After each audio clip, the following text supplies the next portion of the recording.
어머님, 저는 결코 그런 일을 한 적이 없습니다. 그 입 다물 거라. 내년이 들어온 뒤로 우리 집 곳간이 계속 충나지 않았느냐. 어머님, 시어머니는 며느리를 곡식 도둑이라 몰아세웠고 며느리는 눈물로 억울함을 호소했습니다. 하지만 아무도 그녀의 말을 믿어주지 않았습니다. 결국 연초는 보퉁이 하나만 들고 집 밖으로 쫓겨나고 맙니다. 그런데 시간이 흐르자 뜻밖의 변화가 찾아왔습니다. 쫓겨난 며느리 연초가 머무는 산비탈에는 어느 순간부터 사람들의 발길이 계속되고 반대로 위세를 자랑하던 최대감 집안은 날이 갈수록 기운이 꺾여 가세가 기울여져만 갔습니다. 대체 산비탈 작은 움막에서는 무슨 일이 있었던 것일까요? 그리고 잘 나가던 최대감 댁에는 무슨 변화가 찾아온 것일까요? 본격적인 이야기 시작 전에 구독과 좋아요를 눌러주세요. 구독은 저에게 엄청난 힘이 됩니다. 그리고 어디서 보고 계신지 댓글로 적어주시면 당신이 계신 그곳으로 행운이 가득한 사랑의 하트를 날려드리겠습니다. 강원도 어느 산골마을 한가운데의 최대감 댁은 누구나 우러러보는 양반 집안이었습니다. 기와지붕이 햇빛에 반짝이고 넓은 사랑채와 안채, 곡간채까지 갖춘 집은 마을에서 가장 으리으리했지요. 사람들은 최 씨 집안을 부러워했고 최대감 내외는 그 시선을 즐기듯 늘 단정한 옷차림에 체면을 지키며 살았습니다. 최대감 어른네 집은 참 복도 많지. 그러게 말이야. 저렇게 곡간이 넉넉하니 부러울 게 없겠어. 마을 사람들은 그렇게 말했지만 그 화려한 겉모습 뒤에는 아무도 모르는 비밀이 숨어 있었습니다. 최대감은 몇 해 전 곡물 중개 장사에 손을 댔다가 큰 손해를 보았고 믿었던 동업자에게 사기까지 당해 빚더미에 올라앉게 되었지요. 체면을 무엇보다 중시하는 그는 이 사실을 집안 식구들에게조차 숨긴 채 밤마다 곡간으로 몰래 들어가 쌀자루를 빼내어 팔아빚을 갚고 있었습니다. 장부까지 몰래 고쳐 적어 마치 곡식이 그대로 있는 것처럼 꾸며놓았습니다. 최대감은 속으로 스스로를 위로했습니다. 내년 가을이면 다시 채워 넣으면 그만이라고, 이 정도면 아무도 눈치채지 못할 거라고 되뇌었지요. 하지만 그의 손길이 닿을 때마다 곡간은 조금씩 비어가고 있었고 집안의 기운도 함께 빠져나가고 있었습니다. 그의 봄, 최 씨 집안에 새 며느리가 들어왔습니다. 갸름한 얼굴에 또렷한 눈매, 단정하게 쪽진 머리를 한 연초라는 아가씨였지요. 맑은 복숭아빛 피부에 차분한 몸가짐을 지닌 그녀는 첫눈에 봐도 얌전하고 단아한 기품이 느껴졌습니다. 동네 아낙네들은 우물가에서 연초를 보고 감탄했고 길을 지나던 노인들도 참 귀한 여식을 맞았다며 덕담을 건넸습니다. 연초는 시집살이를 시작하자마자 부지런히 살림을 익혔고 밭일도 마다하지 않았으며 시부모님께 늘 예를 갖추어 행동했습니다. 말은 늘 공손했고 행동은 부드러우면서도 야무졌지요. 최대감은 며느리의 성실한 모습에 흡족해했고 남편인 최이안도 아내가 집안일을 꾸려나가는 모습에 마음을 놓았습니다. 마을 사람들의 칭찬은 날이 갈수록 높아졌습니다. 하지만 한 사람만은 달랐습니다. 시어머니 한씨 부인이었지요. 처음에는 그녀도 제법 반듯한 며느리라며 만족스러워했지만 마을 사람들이 며느리를 칭찬할 때마다 가슴속에 묘한 불편함이 쌓이기 시작했습니다. 마치 자신이 아니라 며느리가 집안의 중심이 되어가는 것 같았고 사람들의 시선이 온통 며느리에게만 쏠려 있는 것 같았습니다. 본래 칭찬받는 것을 좋아하고 집안을 대표하는 사람은 자신이어야 한다고 생각해온 그녀에게 이런 상황은 견디기 어려운 것이었습니다. 한씨 부인은 혼자 중얼거렸습니다. 저 계집애가 뭐 대단한 일을 했다고들 저러는지. 못마땅한 마음을 속으로 삼켰지만 그 불편함은 날이 갈수록 커져만 갔지요. 시누이인 최진소도 마찬가지였습니다. 형님이 칭찬받는 모습을 보며 얼굴을 찌푸리곤 했습니다. 어느 날 저녁 최대감이 곡간 문을 열었을 때 쌀자루가 확연히 줄어든 것이 한눈에 들어왔습니다. 그는 당황했지만 애써 내색하지 않았습니다. 하지만 그 모습을 멀리서 지켜본 한씨 부인은 이상한 느낌을 받았지요. 그녀는 그날 이후로 며느리가 들어온 때와 곡간이 줄어든 시기를 머릿속으로 맞춰보기 시작했습니다. 묘한 의심이 가슴속에 싹트기 시작했습니다. 그것은 아직 확신은 아니었지만 작은 불씨처럼 그녀의 마음속에서 조용히 타오르기 시작했습니다. 집안의 겉모습은 여전히 번성해 보였지만 속은 조금씩 갈라지고 골마가고 있었지요. 최대감의 곡식 빼돌리기는 갈수록 심해졌습니다. 처음에는 쌀 한 가마니씩 조심스럽게 빼냈지만 빚독촉이 거세지자 2가마니, 3가마니씩 늘어났지요. 밤마다 곡간 문을 열고 들어가 쌀자루를 지게에 지고 나오는 그의 등은 점점 더 구부러졌습니다. 1달이 지나고 2달이 지나자 곡간 안쌀더미의 높이는 눈에 띄게 낮아졌습니다. 어느 날 아침 한씨 부인이 곡간 문을 열었다가 깜짝 놀랐습니다. 분명 가을 거지 때 가득 쌓아두었던 쌀자루가 반도체 남지 않았던 것이지요.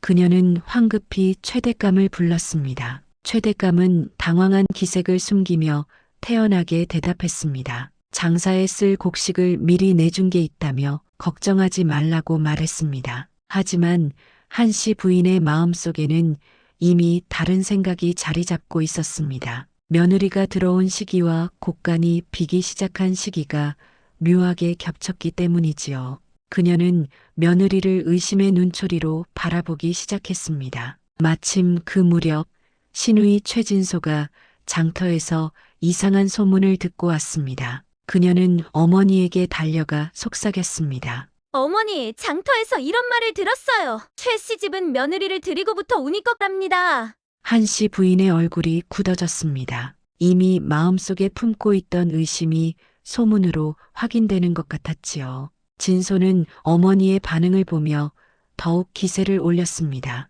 형님이 눈웃음만 치고 하는 일은 없다느니 저런 얼굴 가진 여자는 집안을 시들게 한다느니 하는 말들을 전했습니다. 진소는 그날부터 우물가에서 장터에서 사람들이 모이는 곳이면 어디든 다니며 형님에 대한 험담을 퍼뜨렸습니다. 겉으로만 얌전한 척하지 속은 모르는 사람이라느니 최씨 집이 며느리 들인 후로 기운이 빠진다느니 하는 말들이었지요. 소문은 빠르게 퍼져나갔고 사람들의 시선도 조금씩 변하기 시작했습니다. 연초는 그런 분위기를 눈치챘지만 묵묵히 자신의 일을 할 뿐이었습니다. 밭을 메고 빨래를 하고 시부모님께 식사를 올리는 일상은 변함이 없었지요. 하지만 집안의 공기는 날이 갈수록 차가워졌고 한씨 부인이 연초를 바라보는 눈빛에는 의심과 원망이 가득했습니다.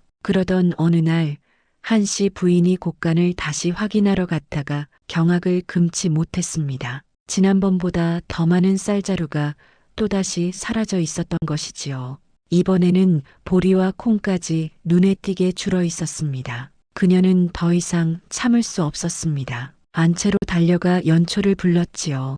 한씨 부인의 얼굴은 분노로 일그러져 있었습니다. 내년이 한 짓이 뭔지 아느냐? 곡간의 곡식이 자꾸 줄어드는 것을 어찌 생각하느냐? 연초는 놀라 고개를 들었습니다. 잘 나가던 우리 집안이 내년이 들어온 후로 이 꼴이 되지 않았느냐? 내년이 몰래 곡식을 빼돌린 게 분명하다. 연초는 눈물이 핑 돌았습니다. 억울했지만 차분하게 말했지요. 어머님, 저는 결코 그런 일을 한 적이 없습니다. 장부를 살펴보시면 분명 그 입 다물 거라. 내년이 감히 시댁의 장부를 들먹이느냐? 이 불경한 것. 한씨 부인은 연초의 말을 끊어버렸습니다. 며느리가 시댁의 살림 장부를 보자는 것 자체가 불경스러운 일이라 여겼기 때문입니다. 옆에서 듣고 있던 최진소도 거들었습니다. 형님, 감히 어른 앞에서 어찌 그런 건방진 말씀을 하실 수가 있어요? 연초는 입을 다물 수밖에 없었습니다.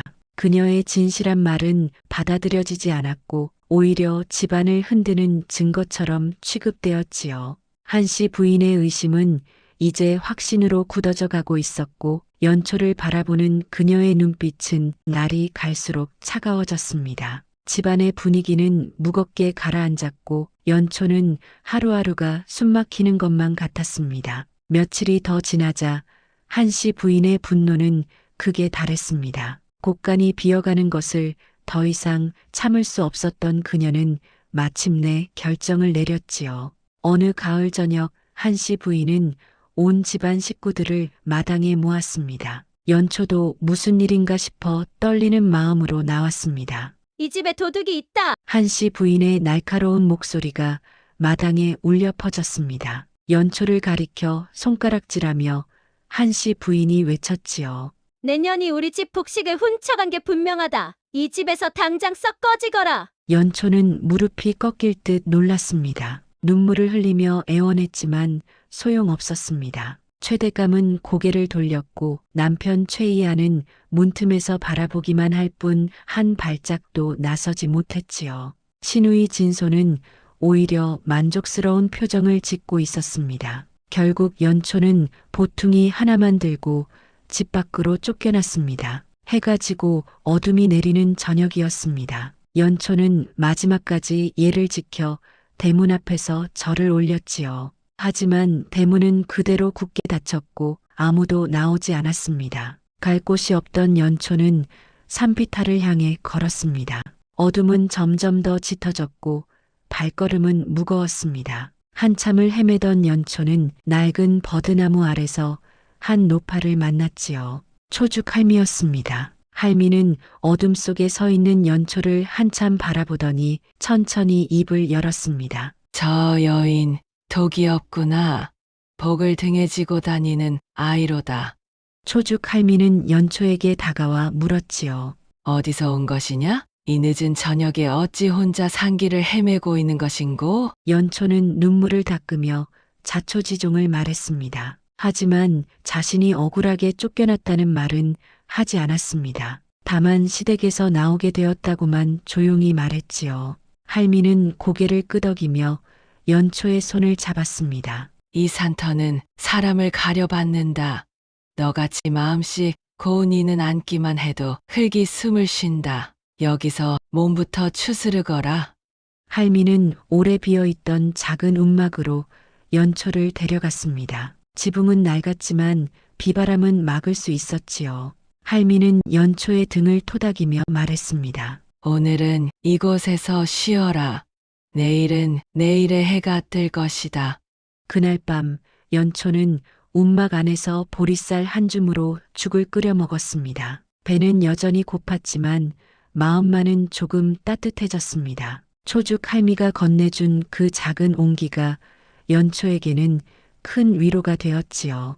다음 날 아침 연초는 일찍 일어나 움막 주변을 둘러보았습니다. 쓸쓸한 산비탈이었지만 살아갈 수는 있을 것 같았습니다. 연초는 물을 길어와 움막을 청소하고 마당을 쓸었지요. 그러다 우연히 옆집 노인이 무거운 짐을 지고 가는 것을 보았습니다. 연초는 달려가 노인을 도왔습니다. 노인은 고맙다며 연초의 손을 잡았습니다. 그 일을 시작으로 연초는 조금씩 마을 사람들을 돕게 되었지요. 밭을 매주고 물을 길어주고 아픈 이의 수발을 들었습니다. 자신이 쫓겨난 사정은 말하지 않았고 그저 묵묵히 일했습니다. 비록 자신은 굶어도 남의 집 마당부터 쓸어주는 연초의 마음씨의 사람들은 조금씩 감동하기 시작했습니다. 그러던 어느 날 초죽 할미가 움막 주변을 살피다 이상한 것을 발견했지요. 연초가 머문 이후로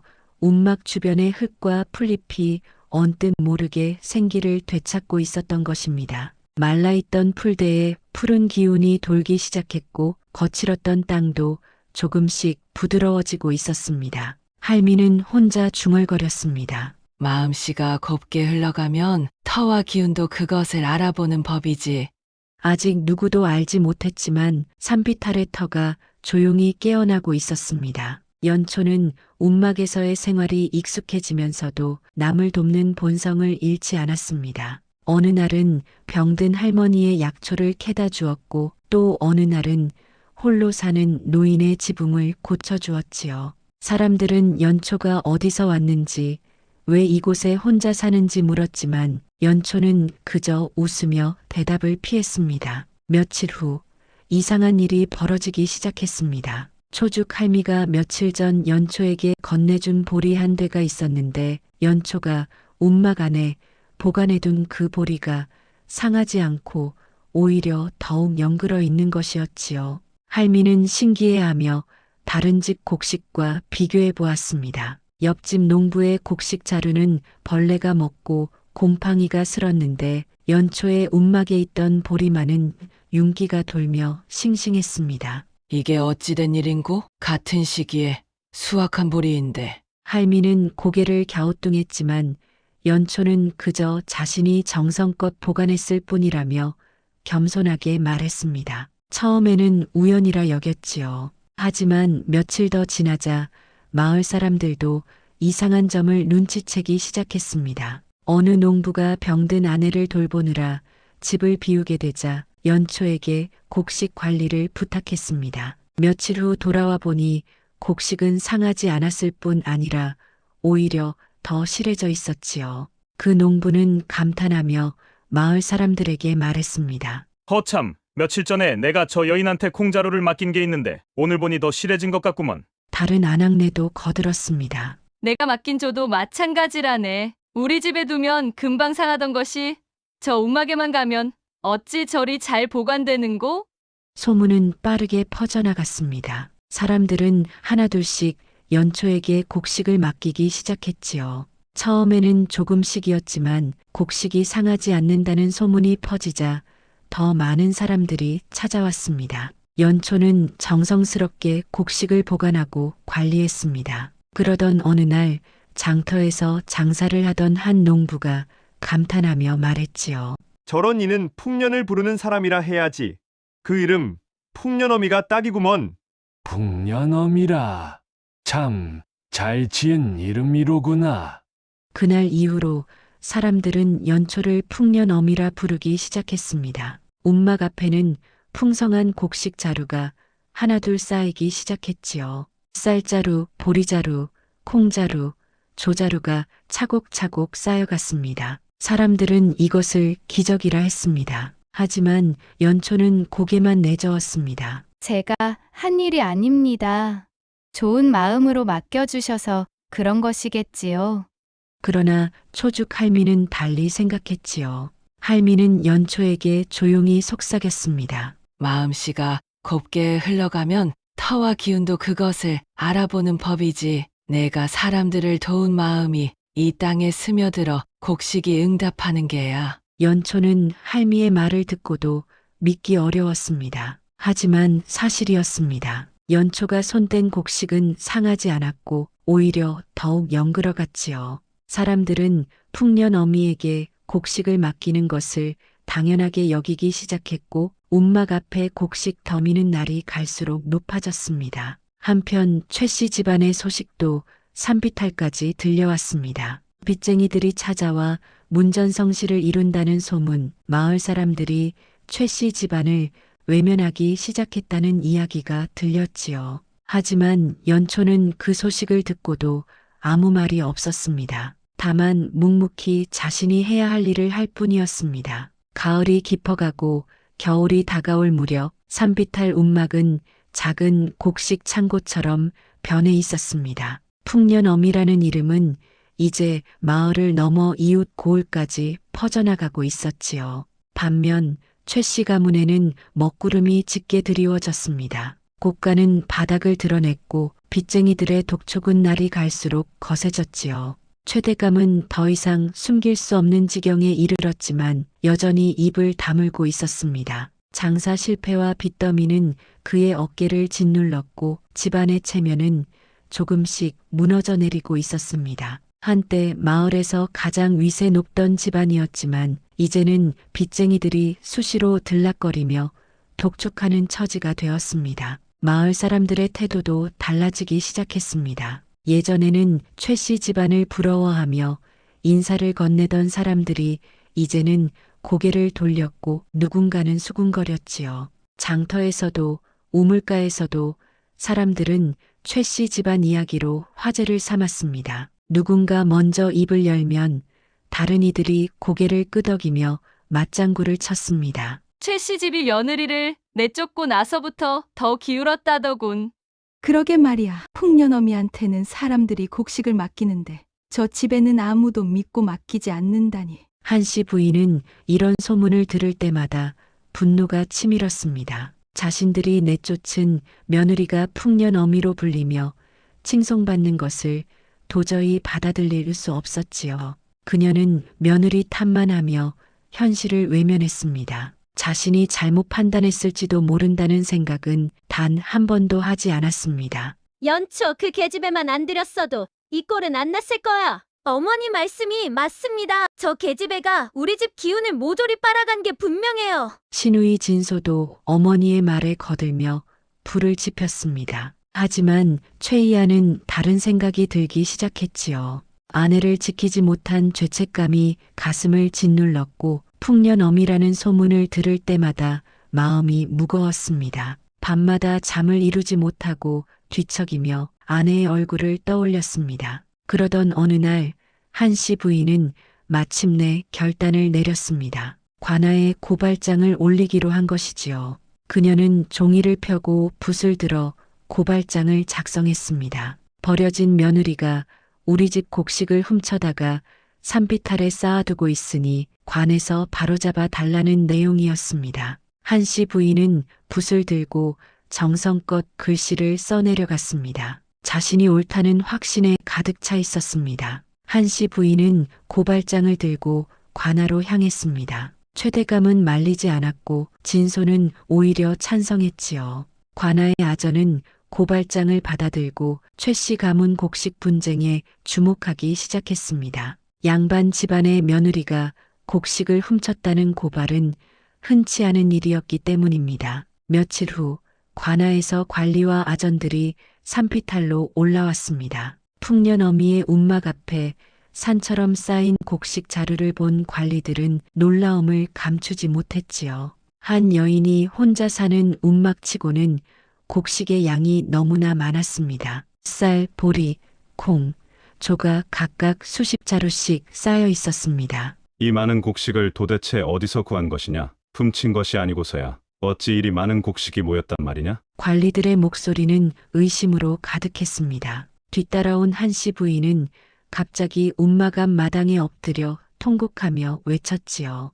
평소의 위험은 온데간데 없고 그저 억울함을 호소하는 고발인의 모습이었습니다. 저 계집이 우리 집안을 망쳤습니다. 저 곡식은 모두 우리 집에서 훔쳐간 것이옵니다. 제발 바로잡아 주십시오. 저런 도둑을 그냥 두어서는 안 됩니다. 진소도 어머니 옆에서 울부짖었습니다. 분위기는 순식간에 연초에게 불리해졌지요. 사람들은 수군거리기 시작했고 관리들은 연초를 엄한 눈빛으로 바라보았습니다. 주변에 모여든 마을 사람들도 서로 얼굴을 마주보며 속삭였습니다. 연초는 조용히 서 있었습니다. 억울했지만 차분하게 입을 열 준비를 했습니다. 초죽 할미는 연초의 손을 꼭 잡아주며 용기를 북돋았지요. 할미의 따뜻한 손길이 연초에게 힘이 되었습니다. 연초는 깊게 숨을 들이쉬며 마음을 가다듬었습니다. 관리는 연초를 향해 엄한 목소리로 물었습니다. 내가 이 곡식들을 어디서 얻었는지 밝혀라. 저 고발인의 말이 사실이냐? 연초는 떨리는 목소리로 대답했지요. 손은 떨렸지만 목소리만큼은 또렷하게 내려고 애썼습니다. 저는 훔친 적이 없습니다. 저 곡식은 마을 분들께서 저에게 맡겨 놓으신 것입니다. 맡겨놓았다고? 누가 이렇게 많은 곡식을 내게 맡긴단 말이냐? 관리들은 쉽게 믿지 않았습니다. 한씨 부인은 더욱 큰 소리로 울부짖었습니다. 최진소도 옆에서 연초를 손가락질하며 도둑이라고 외쳤지요. 주변에 모인 사람들도 수군거렸고 연초를 의심하는 눈빛이 많아졌습니다. 분위기는 점점 더 연초에게 불리하게 흘러가고 있었습니다. 바로 그때 조용히 지켜보던 한 농부가 앞으로 나섰습니다. 몇 달 전 연초에게 밭을 매는 도움을 받았던 노인이었지요. 노인은 주름진 얼굴에 굳은 표정을 지으며 관리들을 향해 천천히 걸어갔습니다. 저 보리자루는 내가 맡긴 것이오. 노인의 말에 관리들이 고개를 돌렸습니다. 한씨 부인의 얼굴에 당황한 기색이 스쳤습니다. 노인은 계속해서 말했습니다. 내가 병든 아내를 돌보느라 집을 비울 때 저 여인이 우리 집 곡식을 대신 관리해 주었소. 돌아와 보니 곡식은 상하지 않고 오히려 더 실해져 있었지. 그래서 고마운 마음에 보리 2가마니를 맡겨두었소. 노인의 증언이 끝나자 또 다른 사람이 나섰습니다. 과부 한 명이었지요. 그녀는 조심스럽게 앞으로 나오며 작은 목소리로 말했습니다. 저 콩자루는 제가 맡긴 것입니다. 저 여인이 제 논을 매주고 아픈 제 아들을 돌봐줬습니다. 그 은혜에 보답하고자 콩 1가마니를 맡겨두었습니다. 이어서 또 다른 농부가 나섰습니다. 중년의 건장한 사내였습니다. 저 조는 내 것이오. 저 여인이 지붕을 고쳐주고 물을 길어다 주었소. 감사해서 조 반 가마니를 맡겨뒀지. 1명, 2명, 사람들이 앞으로 걸어 나왔습니다. 누구는 쌀을, 누구는 보리를, 누구는 콩을 맡겼다고 증언했지요. 그들은 언제 어떤 도움을 받았는지 구체적으로 설명했습니다. 연초가 할머니를 위해 약초를 캐다 주었다는 사람이 나왔습니다. 마당을 쓸어주고 아이들에게 밥까지 지어주었다는 아낙네도 있었습니다. 혼자 사시는 노부를 위해 빨래까지 해주었다는 농부도 차례로 증언했습니다. 한 사람 한 사람이 연초가 자신들을 도와준 일들을 하나하나 말했습니다. 사람들의 증언이 잇따라 쏟아지면서 풍년 어미의 자루들이 도둑질이 아닌 감사의 표식임이 드러나기 시작했습니다. 한씨 부인의 얼굴이 창백하게 변했고 최진소는 입을 다물었지요. 관리는 고개를 끄덕이며 아전에게 하나하나 기록을 남기도록 지시했습니다. 아전은 붓을 들고 열심히 증언 내용을 적어 내려갔습니다. 하지만 여전히 의문은 남아 있었습니다. 관리가 다시 물었지요. 관리의 얼굴에는 의아한 표정이 역력했습니다. 그렇다면 최 씨 가문의 곡간은 어찌하여 텅 비었단 말이냐? 곡식이 사라진 이유를 밝혀야 할 것이 아니야? 모두의 시선이 최대감을 향했습니다. 최대감의 이마에 식은땀이 흘렀습니다. 그는 입술을 꽉 깨물고 아무 말도 하지 못했지요. 한씨 부인도 당황한 표정으로 남편을 바라보았습니다. 이제야 무언가 잘못되었음을 깨닫기 시작한 것 같았습니다. 관리는 최대감에게 다가가 엄하게 물었습니다. 관리의 목소리는 위험이 가득했습니다. 최대감, 그대 집안의 곡식은 어디로 간 것이냐? 사실대로 말하도록 하거라. 최대감은 고개를 떨구고 말이 없었습니다. 침묵이 흘렀지요. 마을 사람들은 숨을 죽이고 지켜보았습니다. 진실이 드러나기 직전 긴장감이 감돌고 있었습니다. 바람 한 점 없는 고요한 순간이었습니다. 침묵이 이어지는 가운데 장터 약초꾼 만득이 사람들 사이를 헤치고 나왔습니다. 그의 손에는 낡은 장부 한 권이 들려 있었지요. 만득은 평소에 말이 적은 사람이었지만 오늘만큼은 목소리에 힘을 주어 말했습니다. 관리 어르신, 이것을 보십시오. 만득은 장부를 관리 앞에 내밀었습니다. 관리는 장부를 받아들며 의아한 표정을 지었습니다. 몇 해 전 최대감 나리께서 장터에서 입고 가신 장부입니다. 혹시 필요하실까 싶어 제가 간직해 두었지요. 관리는 장부를 받아들고 펼쳐보았습니다. 장부 안에는 최대감이 언제 얼마만큼 곳간에서 쌀을 빼내 팔았는지 그리고 어디에 빚을 갚았는지가 날짜별로 정확히 적혀 있었지요. 첫 장부터 마지막 장까지 빼곡하게 적힌 글씨들이 모두 최대감의 손길을 거친 곡식들의 기록이었습니다. 관리의 표정이 점점 굳어졌습니다. 한 장, 2장 장부를 넘길 때마다 관리의 눈빛이 차갑게 변해갔습니다. 이것을 보니 곳간의 곡식은 며느리가 아니라 최대감 자네가 스스로 빼돌린 것이 아니야? 관리의 목소리가 날카로워졌습니다. 최대감은 더 이상 숨길 수 없었지요. 고개를 푹 숙인 채 떨리는 목소리로 말했습니다. 그의 등은 더욱 굽어져 있었습니다. 장사에 실패하여 빚을 갚느라 어쩔 수 없이. 어쩔 수 없었다고. 그래서 죄 없는 며느리에게 도둑 누명을 씌운 것이냐?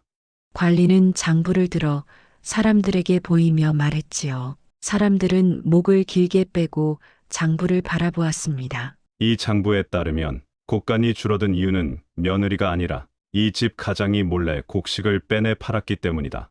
마을 사람들 사이에서 탄식이 터져 나왔습니다. 한씨 부인은 넋이 나간 듯 서 있었고 연초의 남편 최이아는 눈물로 고개를 떨궜으며 시누이 최진소는 창백한 얼굴로 아무 말도 하지 못했습니다. 진소는 손으로 입을 막고 뒤로 비틀거렸습니다. 관리는 최대감을 향해 단호히 말했습니다. 관리의 얼굴에는 분노가 가득했습니다. 죄 없는 며느리를 도둑으로 몰아쫓아내고 거짓으로 관아에 고발장까지 올렸으니 이는 허위 고발이요 인심을 어지럽힌 죄다. 최대감은 무릎을 꿇었습니다. 한씨 부인도 그제야 자신의 잘못을 깨닫고 주저앉았지요. 그녀의 얼굴은 회색빛으로 변해 있었고 눈에서는 눈물이 주르륵 흘러내렸습니다. 관리는 판결을 내렸습니다. 최 씨 가문에 놓은 일부와 재산 일부를 몰수하고 거짓 고발에 대한 벌금을 물도록 하라. 관아의 명이 떨어지자 최 씨 가문의 몰락은 공식적으로 확정되었습니다. 마을 사람들의 시선은 연초에게서 완전히 벗어나 탐욕으로 집안을 무너뜨린 최 씨 가문을 향했지요. 사람들은 혀를 차며 고개를 저었습니다. 관리는 연초에게로 다가와 말했습니다. 관리의 얼굴에는 존경의 빛이 어려 있었습니다. 억울한 누명을 쓰고도 묵묵히 남을 도우며 살았으니 그대야말로 진정한 덕을 가진 이로다. 연초는 고개를 숙여 예를 갖추었습니다. 초죽 할미는 연초의 어깨를 토닥이며 조용히 속삭였지요. 할미의 눈가에도 눈물이 맺혀 있었습니다. 선한 마음은 결국 빛을 보는 법이지. 내가 걸어온 길이 옳았다. 사람들은 연초를 향해 고개를 숙였습니다. 풍년 어미에 대한 존경은 더욱 깊어졌지요. 반면 최 씨 가문은 누명을 씌운 집안, 탐욕으로 몰락한 집안이라는 오명을 뒤집어 쓰게 되었습니다. 해가 저물어갈 무렵 관리와 아전들은 산비탈을 내려갔습니다. 마을 사람들도 하나둘 흩어졌지요. 연초는 움막 앞에 조용히 서서 석양을 바라보았습니다. 붉게 물든 하늘이 아름다웠습니다. 진실은 밝혀졌습니다. 하지만 연초의 마음속에는 복수심이나 원망이 아닌 그저 담담함만이 남아 있었지요. 그녀는 여전히 자신의 길을 묵묵히 걸어갈 뿐이었습니다. 멀리서 새 한 마리가 날아가는 것이 보였습니다. 관아에서 돌아온 뒤 최 씨 집안은 완전히 무너져 내렸습니다. 논 일부가 몰수되었고 벌금까지 물자 살림은 더욱 궁핍해졌지요. 마을 사람들의 시선은 차가웠고 누구도 그들에게 손을 내밀지 않았습니다. 예전에 최 씨 집안에 아첨하던 사람들도 이제는 고개를 돌렸습니다. 한씨 부인은 텅 빈 곳간을 바라보며 그제야 자신의 죄를 깨닫기 시작했습니다. 밤낮으로 눈물을 흘리며 자신이 저지른 일을 후회했습니다. 며칠이 지난 어느 날 한씨 부인은 홀로 산비탈 움막을 찾아갔습니다. 무거운 발걸음을 옮겨 움막 앞에 다다르자 연초가 곡식 자루를 정리하고 있었지요. 한씨 부인은 연초를 보자마자 그 자리에 털썩 무릎을 꿇었습니다. 평생 고개를 높이 들고 살던 그녀가 며느리 앞에 무릎을 꿇은 것이었습니다. 눈물이 주르르 흘러내렸지요. 그녀의 손은 떨리고 있었습니다. 그르쳤다. 내가 그르쳤다. 한씨 부인의 목소리는 떨렸습니다. 평생 강하게만 살아온 그녀의 목소리가 이렇게 약해진 적은 없었습니다. 내게 한 소리 모두 거두마. 용서해다오. 내가 눈이 멀어 너의 마음을 몰라봤다. 연초는 오랫동안 말없이 서 있었습니다. 가슴속에는 여러 감정이 교차했지요. 억울했던 날들, 눈물로 지새웠던 밤들이 스쳐 지나갔습니다. 하지만 연초는 원망이나 복수심 대신 차분하게 한씨 부인을 일으켜 세웠습니다. 연초의 손길은 여전히 부드러웠습니다. 이제 그만 일어나십시오. 연초의 목소리는 담담했습니다. 한씨 부인은 연초의 손을 붙잡으며 애원했지요. 그녀의 소나기에 힘이 들어갔습니다. 다시 집으로 돌아오너라. 내가 있어야 할 곳은 그곳이다. 하지만 연초는 고개를 저었습니다. 그녀는 조용히 그러나 단호하게 말했습니다. 어머님, 저는 다시 그 집으로 돌아가지는 않겠습니다. 저는 제 길을 새로 찾겠습니다. 하지만 저를 내쫓으신 것은 어머님의 선택이었고 돌아가지 않는 것은 제 선택입니다. 연초의 말에는 원망이 담겨 있지 않았습니다. 다만 자신의 인생을 스스로 결정하겠다는 의지가 느껴졌지요. 한씨 부인은 더 이상 말을 잇지 못하고 고개를 떨구었습니다. 그녀는 비틀거리는 발걸음으로 산비탈을 내려갔습니다. 뒷모습이 쓸쓸해 보였습니다. 시간이 흘렀습니다. 연초의 움막은 조금씩 넓어져 작은 집이 되었고 곡식을 보관하던 곳도 제법 큰 창고로 변해갔지요. 사람들은 여전히 그녀를 풍년어미라 부르며 곡식을 맡겼고 어려운 일이 있으면 찾아와 도움을 청했습니다.